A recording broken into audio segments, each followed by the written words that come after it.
ఈ ప్రభుత్వం సోనియా గాంధీ గారు, రాహుల్ గాంధీ గారు ఎన్నికల ముందు చెప్పిన ప్రకారం ఎన్ని ఇబ్బందులున్నా, ఎన్ని ఆర్థిక సమస్యలున్నా కూడా ఒక్కొక్కటిగా పూర్తి చేస్తా ఉన్నాం.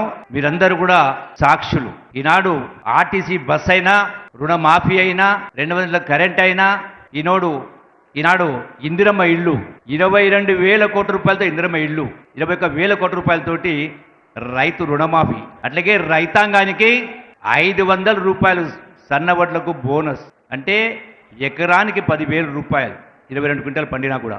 అట్లాగే సన్న బియ్యం, అంటే ఇలా రకరకాల చెప్పిన ప్రతి ఒక్కటి చేస్తూ చెప్పని కార్యక్రమం చేస్తూ ఉన్నాం. ఇది ఎటువంటి పరిస్థితుల్లో మీకు లెక్క తెలియాల్సిన అవసరం ఉంది. ఎందుకంటే ఈ ప్రభుత్వం చేస్తున్నటువంటి సంక్షేమ అభివృద్ధి కార్యక్రమాలతో పాటుగా గత ప్రభుత్వ నిర్వాహకాన్ని కూడా, ఆర్థిక విధ్వంసాన్ని కూడా ఇంటింటికి తీసుకువెళ్లాల్సిన బాధ్యత మనమందరిపైన ఉంది. అప్పుడే కానీ ఓటరు కేంద్ర బిందువు, ఓటరు నాడిని, ఓటరు మనసును వాస్తవాలు చెప్పి మనం సరి చేసినప్పుడే 100% ఈ టర్మే కాదు, ఇంకో 4 టర్ములు కాంగ్రెస్ పార్టీ అధికారంలో ఉంటుంది.